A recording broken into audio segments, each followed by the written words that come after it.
Madam. இவங்க ஆனந்திய திட்டுறாங்களா புகழறாங்களா ஒண்ணுமே புரியலையே மேடம். எனக்கும் ஒன்னும் புரியல, கொஞ்சம் சும்மா இருங்க. ஆனந்தி எவ்வளவு தங்கமான பொண்ணுன்னு எனக்கு இப்பதான் புரிஞ்சுது. அதான் இப்ப நான் ஒரு முடிவு எடுத்துட்டேன்.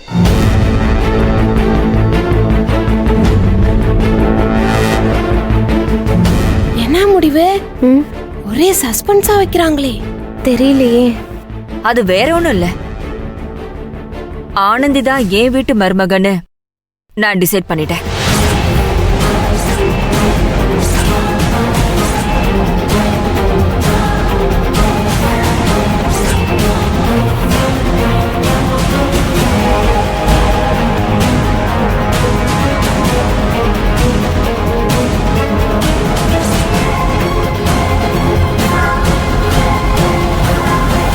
என்ன மேடம் இது? உங்க ரூட் கிளியர்னு நினைச்சா இந்த அம்மாவே கோத்து விடுது.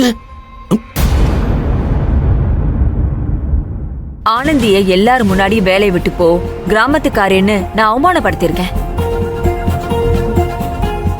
அத சரி பண்ணணுங்கிறதுக்காக தான் இந்த விஷயத்த இப்போ உங்க எல்லாரும் முன்னாடி சொல்றேன்.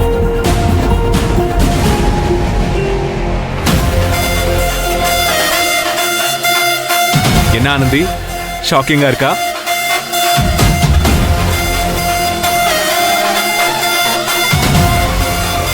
ஆனந்தி தலையில இடிய இறக்கிட்டு ஷாக்கிங்கான்னு கேக்குற பத்தியா? என்னைய கேட்காம நீங்களா எப்படி இப்படி ஒரு முடிவுக்கு வந்தீங்க?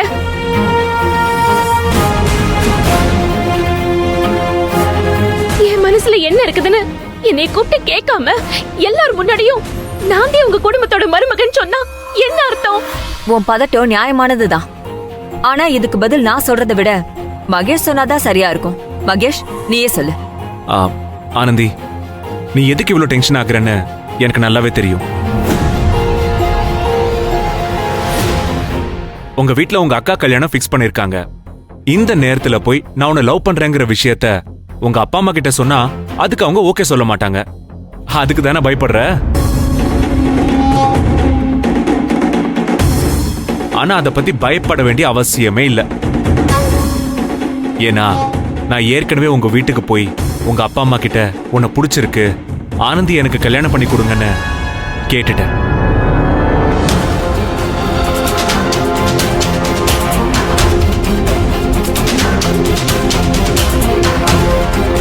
அதுக்கு உங்க அப்பா அம்மாவும் சம்மதம்னு சொல்லிட்டாங்க. உங்க அக்கா கல்யாணத்துக்கு நீ ஊருக்கு போகும்போது உங்ககிட்ட அதை பத்தி பேசுறேன்னு சொல்லிருக்காங்க. இல்ல, எங்க அப்பா கண்டிப்பா என்னைய கேட்காம சரின்னு சொல்லிருக்க மாட்டாரு. நான் உங்களை நம்ப மாட்டேன். அம்மா ஆனந்தி, பெரியவங்க உங்களை மாதிரியெல்லாம் பட்டுன்னு ஒரு முடிவு எடுக்க மாட்டாங்க. குடும்பத்துக்கு எது சரி வரும், பிள்ளைங்களுக்கு எது சரி வரும்னு யோசிச்சுதான் முடிவெடுப்பாங்க.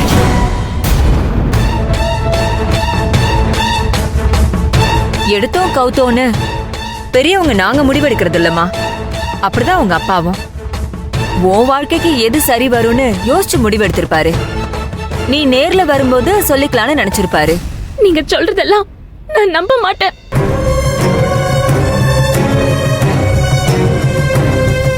ஏன் விருப்பம் இல்லாம என் அப்பா இதுக்கு சம்மதிச்சிருக்க மாட்டாரு. மகேஷ், எவ்வளவு சொன்னாலும் ஆனந்தி நம்ப மாட்டேங்கிறா. சரி, நீ ஆனந்தி வீட்டுக்கு போனது, அவங்க அப்பா உங்ககிட்ட சம்மதம் சொன்னது, இதுக்கெல்லாம் சாட்சி யாராவது இருக்காங்களா? இருக்காங்க. ஆனந்தி ஊர் பிரசிடென்ட் சுயம்புலிங்கம், அவன் தான் இதுக்கு சாட்சி.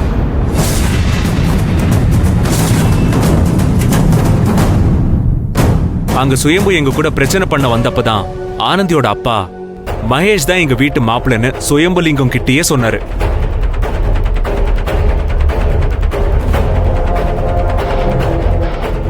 என்னன்னு நடக்குது இங்க? மகேஷ் சார் போற வேகத்தை பார்த்தா ஆனந்தி கழுத்துல தாலிய கட்டிடுவார் போல. இதுக்கு மேலே நீ அமைதியா இருக்கிறதுலாம் நல்லது இல்லனே. உண்மையை சொல்லிருந்தேன். சும்மா இரு.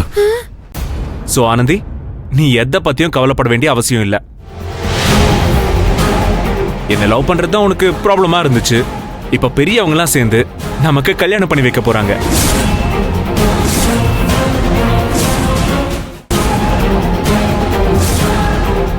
இனி ப்ராப்ளமே இல்ல. இப்போ உனக்கு ஓகே தானே?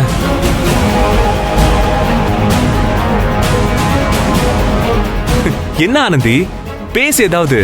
இந்தாருங்க, நீங்க நினைக்கிற மாதிரி எல்லாம் இல்ல. நான்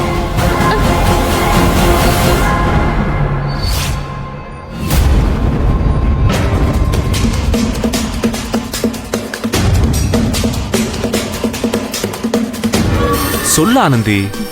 மகேஷ், நீ அவ அப்பா அம்மா வரைக்கும் போய் சம்மதம் வாங்கியிருக்கங்கிறதே ஆனந்திக்கு பயங்கர ஆச்சரியத்தை ஏற்படுத்தியிருக்கும். அவ இன்ப அதிர்ச்சியில இருக்கான்னு நினைக்கிறேன்.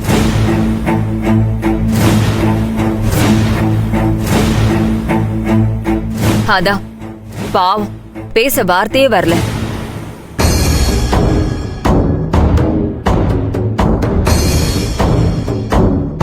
அவ அந்த அதிர்ச்சியில இருந்து மீண்டு வர இதெல்லாம் கனவு இல்ல, உண்மைன்னு நினைக்கிறதுக்கு கொஞ்சம் டைம் ஆகும்ல.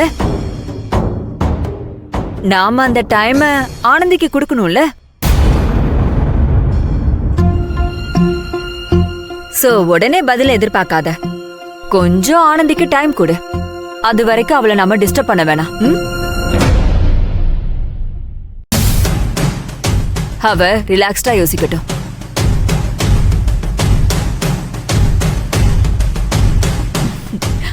போலாமா மகேஷ்? எல்லாரும் போய் அவங்கவுங்க வேலையை பாருங்க, போங்க. மருமகளே, வரேன்.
எனக்கு பசி இல்ல, நீ போய் சாப்பிடு. பசிக்கலையா? மாப்பிள, என் பேச்சை நீ கேட்டிருக்கணும்டா. லெட்டர் பிரச்சனை வரும்போது